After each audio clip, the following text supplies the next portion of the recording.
सही बच्चों को नमस्कार। हम बात कर रहे थे बीएससी सेमेस्टर 4 मैथमेटिक्स की एक बुक है मैकेनिक्स, उसका चैप्टर है कॉमन कैटनरी।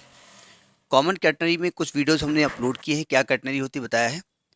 इसके पहले वाला जो वीडियो है हमने अपलोड किया था, यूनिफॉर्म से लग रहा है इसी शर्ट में था, तो ऐसी दाढ़ी थी तो साथी बनाया होगा। हाँ सही बात है, तो लंबा ना हो जाए इसलिए इसको ब्रेक कर दिया। उसमें ये था कि equilibrium of string in a plane under the action of given force. हमने कहा था किसी गिवन फोर्स के अंडर कोई अगर चेन, कैटनरी बोला नहीं था इसलिए कैटनरी की हमने बात नहीं की थी, कंसेप्ट वही लगा था। उसके इक्विलिब्रियम के बारे में हमने बात की थी। हमने कहा था भाई कोई भी मान लिया चेन आप जो है लटकाते हैं तो उसका जो लेंथ होती है या मास जो होता है, मास को बैलेंस करता है टेंशन। तो वहां पर इक्विलिब्रियम की कंडीशन बताई थी हमने। लास्ट में एक इक्वेशन आए थे, d by D S of T D x by D s plus m x is equal to zero and d by D S of T d Y by D s plus m y is equal to zero, जहां capital x और capital y ये थे force per unit mass, indirectly कहें तो acceleration थे। अब क्या होगा कि वो जो स्ट्रिंग लटकी है वो फ्रीली लटकी हुई है और अंडर ग्रेविटी लटकी हुई है, बस और कुछ नहीं करना है। टेंशन वेंशन सब कुछ रहेगा लेकिन अंडर ग्रेविटी है, ठीक है। तो देखो अंडर ग्रेविटी में क्या होगा, एक्स और वाई चेंज हो जाएंगे। कैसे? एक्स क्या है, एक्स और वाई क्या बताए थे, फोर्स पर यूनिट मास यानी एक्सेलरेशन। और आप जानते हैं कि जब ग्रेविटी में हॉरिजॉन्टल में कोई एक्सेलरेशन नहीं होता है, तो हॉरिजॉन्टल में एक्सेलरेशन तो जीरो हो गया और वर्टिकल में एक्सेलरेशन होगा जी। तो आप लिखेंगे हियर कैपिटल एक्स जो जीरो होगा और कैपिटल वाई, चूंकि वाई एक्सिस के अलॉन्ग एक्सेलरेशन था और ऊपर की ओर होता है वाई एक्सिस और जी नीचे की ओर राइट करता है, इसलिए वाई को हम लिखेंगे माइनस जी। ठीक, बस इतने कॉन्सेप्ट है, आगे डेरिवेशन है देखते हैं। सो बाई इक्वेशन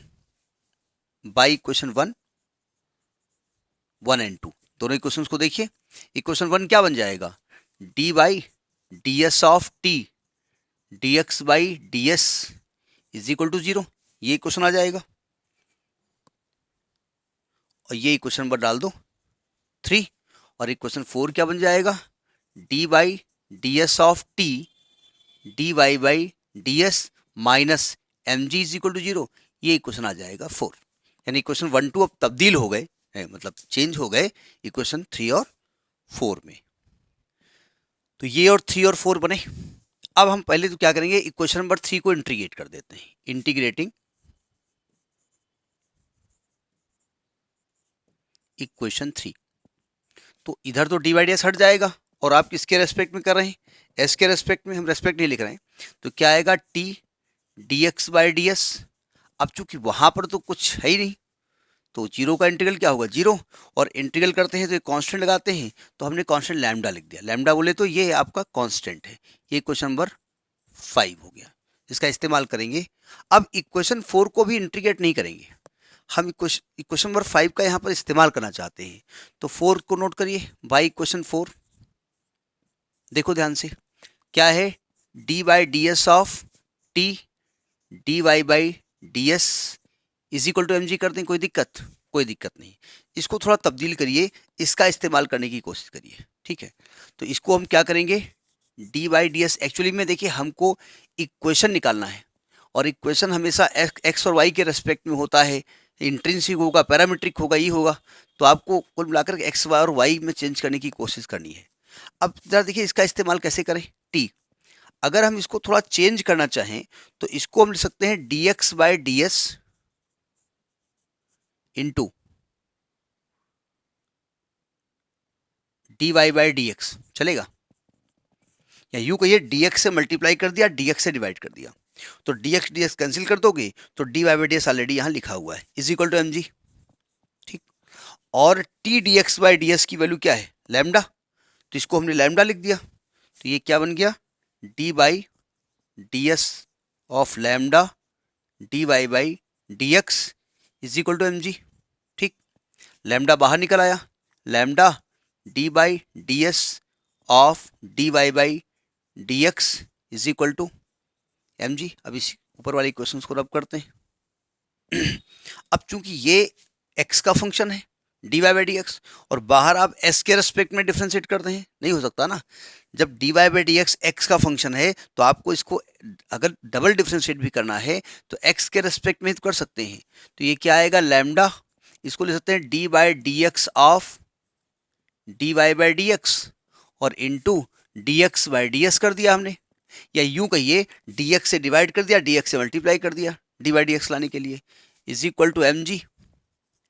ये हो गया आपका d two y by D x square, और ये d s by D x को उधर ट्रांसफर कर दो तो आएगा d s by D x. अब यहाँ पर d Y by D x का कंसेप्ट है, यहाँ d s by D x का कंसेप्ट है। तो हमने एक चीज पढ़ी है, lambda d two y by D x square is equal to m g. D s by D x की वैल्यू आप जानते हैं under root 1 plus d Y by D x का होल स्क्वायर। आपको याद ना हो तो आप जाने, लेकिन आपको याद होगा, ठीक है। आप ऐसे भी पढ़े थे कि ये डी एक्स है, ये डी वाई है, और ये डी एस है।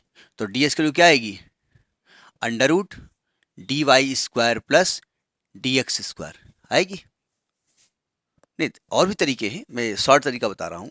चूंकि D s by D x चाहिए तो डी एक्स से डिवाइड कर दो इसको, तो ये आएगा d s by D x, और यहाँ जब डी एक्स से डिवाइड करोगे और रूट के अंदर ले जाओगे तो डी एक्स स्क्वायर बन जाएगा। तो ये 1 plus d Y by D x का होल स्क्वायर है। ये शॉर्ट तरीका हमने बताया, तरीका दूसरा भी है, ठीक है। हम वो तरीका बताना नहीं चाहते, नहीं बताना चाहते हैं, बोले बताना नहीं चाहते वीडियो क्या बना रहे हो, बताओगे नहीं बड़े आए, नहीं बताना चाहते हैं, लेकिन ये आप पढ़ चुके हैं इसलिए हमने ये बताना उचित नहीं समझा।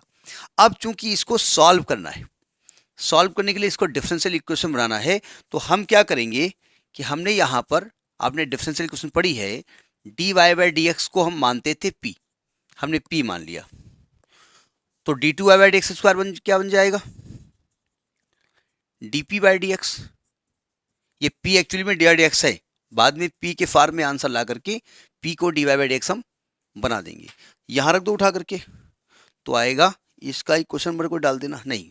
सो ये क्या आएगा, lambda d p by D x is equal to m g under root 1 plus p square. अब इसको आपको डिफरेंशियल इक्वेशन को सॉल्व करना है, वेरिएबल आर सेपरेबल को। डी पी के साथ पी के टर्म ले आओ और डी एक्स के साथ और सब टर्म ले जाओ, तो ये क्या बन जाएगा, ये बन जाएगा d p upon under root 1 plus p square is equal to m g by lambda into D x, और दोनों तरफ क्या कर दो, इंटीग्रेट कर दो, है ना।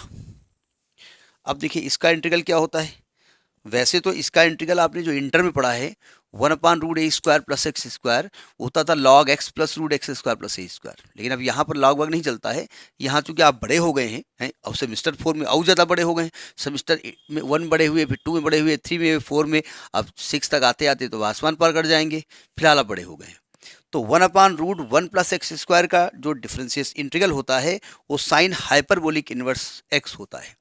तो इसका इंटीग्रल हो जाएगा sine hyperbolic inverse p is equal to, यहाँ क्या आएगा, एम जी अपान लैम्डा और इंटू इसका इंटीग्रल एक्स आ जाएगा, है ना। और यहाँ पर एक कांस्टेंट आएगा प्लस का C1,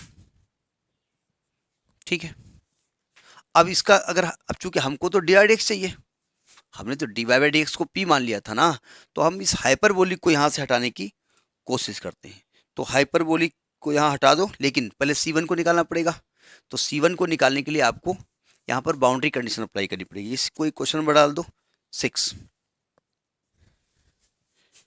applying boundary condition, applying boundary कही है initial condition, applying initial condition, initial condition. अब चूंकि ये अंडर ग्रेविटी अपने आप लटकी हुई है डोरी, तो ये कैसे लटकेगी, कैटनरी के फॉर्म में। और कैटनरी में हमको कंसेप्ट मालूम है, कैटनरी में जब ये हम जाते थे लोवेस्ट पॉइंट पे, यहाँ पर भाई कोई भी किसी पॉइंट पे आप टेंजेंट खींचते थे, ये साई होता था। जब आप लोवेस्ट पॉइंट पे जाते थे तो यहाँ पर जो टेंजेंट होती थी वो एक्स के पैरेलल होती थी, मतलब इस पॉइंट पर साई 0 होता था, ठीक है। और यहाँ पर वाई कोऑर्डिनेट होता था, एक्स कोऑर्डिनेट 0 होता था, मालूम है ना। तो हमारा ये वर्टेक्स वाला पॉइंट ले लो, हम जानते हैं कि एट सी, अब आप कहेंगे डायग्राम तो बनाया नहीं, वो अंडरस्टूड है, कैटनरी का कॉन्सेप्ट है, ये पर्टिकुलर स्टैंडर्ड नाम है, ये सब लोग जानते हैं। At c x is equal to 0 होगा और साई इज इक्वल टू भी 0 होगा, ठीक है। तो इसको उठाइए, और साई की जरूरत वैसे यहाँ पर है नहीं, लेकिन यहाँ लिख दिया हमने। इसको उठाइए और इक्वेशन नंबर 6 में रख दीजिए। Putting this value in equation number 6। Sai 0 होने से एक चीज आ जाएगी, साई हमारा अगर हम tan लगा दें तो tan साई हो जाएगा, tan साई 0 हो जाएगा, और tan साई होता है dy बाई डी एक्स, तो dy बाई डी एक्स की वैल्यू 0 हो जाएगी, और dy by D x he p होता है। साई 0 होगा तो tan साई 0 होता है, और tan साई क्या होता है dy डी एक्स, जिसको कि आपने p माना है, तो p की वैल्यू भी 0 हो जाएगी। तो इक्वेशन 6 में लगाओ, बाई इक्वेशन 6 यहाँ लिखो, तो यह क्या हो जाएगा, sine hyperbolic inverse 0 is equal to, तो 0 हो जाएगा, प्लस C1, तो इसकी वैल्यू 0 होती है, तो अल्टीमेटली C1 की वैल्यू क्या आ गई, 0। इसको उठाओ और इक्वेशन नंबर 1 में पुट 6 में पुट कर दो। Putting this value, putting C1 in equation 6, इसको इक्वेशन नंबर 6 में हम पुट कर देते हैं। पुट कर देते हैं, करो पुट। जब इसको हम पुट करेंगे तो देखो जरा, ए हमारा ये रब हो गया, आप ना काट देना कॉपी में, पता चला कि रब कर दिया, व्हाइटनर लगा दिया, बोले सर ने रब किया था, ये C1 0 आ गया। तो हमारी ये क्वेश्चन बन गई ना। अब ये हाइपरबोलिक इनवर्स उधर ले जाओगे तो ये क्या बन जाएगा, इधर p बचेगा, उधर आएगा साइन हाइपरबोलिक mg x अपान लैम्डा, p बोले तो dy बाई dx, इसी को तो p माना था आपने, बाद में चूंकि सॉल्व करेंगे इसको, is equal to sine hyperbolic mg x by lambda. तो जब यहां से dy की वैल्यू निकालेंगे तो आएगा sign hyperbolic mg x by lambda dx। इसको फिर इंटीग्रेट कर दो, ठीक है, करते हैं इसको इंटीग्रेट। देखिए अब आप कहेंगे बहुत लंदी है, लंदी भाई आप भी बड़े हो गए हो ना, हमने क्या कहा सेमेस्टर 1 2 3 4 5 बड़े होते जा रहे हैं, पैंट और बनवाओ पैंट, रोटियां बढ़ती जा रही हैं, एक रोटी फिर 2 रोटी अब खाते हैं, 5 रोटी खाते हैं, इतना चावल खाते हैं, तो इतना बड़ा क्वेश्चन भी तो करना पड़ेगा, ठीक। देखिए तो इसका इंटीग्रल करो, तो डी वाई का इंटीग्रल वाई, साइन हाइपरबोलिक का क्या होता है, कॉज हाइपरबोलिक, इसका हो जाएगा कॉज हाइपरबोलिक, तो इसका आएगा cos hyperbolic mg x by lambda, mg x by lambda. और एक मिनट सुनो, एक थोड़ा सा इसमें चेंज करते हैं। देखिए यहाँ पर जो mg और लैम्डा है ये कांस्टेंट है, तो इसको c मान 1/c मान लीजिए। Let mg upon lambda is equal to 1/c। We get, बार बार mg आएगा बाद में दिक्कत करेगा ना, तो ये आएगा integral dy is equal to integral sine hyperbolic, ये क्या आएगा, ये आएगा x/c dx। अब इंटीग्रेट कर दो, तो जब इसको इंटीग्रेट करेंगे तो क्या आएगा, यहां पर आएगा dy का इंटीग्रल y, इसका आएगा cos हाइपरबोलिक x/c, और x/c को डाइट करेंगे तो 1/1/c, यहाँ यानी यहाँ पर क्या आ जाएगा c, और प्लस एक कांस्टेंट आएगा C2। अब C2 को फिर सॉल्व करिए, तो applying initial condition, initial condition, अगर आपको कैटनरी याद हो तो एट वर्टेक्स हम जाते थे तो वहां x कोऑर्डिनेट 0 था और y कोऑर्डिनेट c था। इसको इक्वेशन नंबर 7 डाल दो, तो बाई इक्वेशन 7 x को रखो 0 और y को रखो c, तो ये क्या हो जाएगा, c is equal to c cos hyperbolic 0 plus C2। Cos hyperbolic 0 की वैल्यू 1 होती है, और ये c और c से कैंसिल हो जाएगा, तो C2 की वैल्यू आ जाएगी 0, C2 आ गया 0, तो C2 आ गया 0। सो इक्वेशन 7 बिकम्स, क्या बन जाएगा ये, y is equal to c cos hyperbolic x/c। तो ये आपका इसका इक्वेशन हो गया। अब आप कहेंगे यही इक्वेशन कैटनरी का भी था, कैटनरी में जो कार्टेशियन इक्वेशन थी वो यही आई थी, ठीक है, लेकिन अब अंडर ग्रेविटी था और कोई हमको कुछ दिखाना नहीं था, टेंशन हमको खींचना नहीं था, तो अब यही अप्लाई करना था। तो ये आपका कैटनरी का जो कंसेप्ट है वो लगभग कंप्लीट है। इसके बाद कैटनरी विद यूनिफॉर्म स्ट्रेंथ अलग कंसेप्ट है, इसी प्लेलिस्ट में जाएगा, और कैटनरी के धीरे धीरे न्यूमेरिकल अपलोड हम कर रहे हैं, जो क्वेश्चंस अपलोड कर रहे हैं उन्हें देख लीजिएगा। next topic in the next video. Thank you.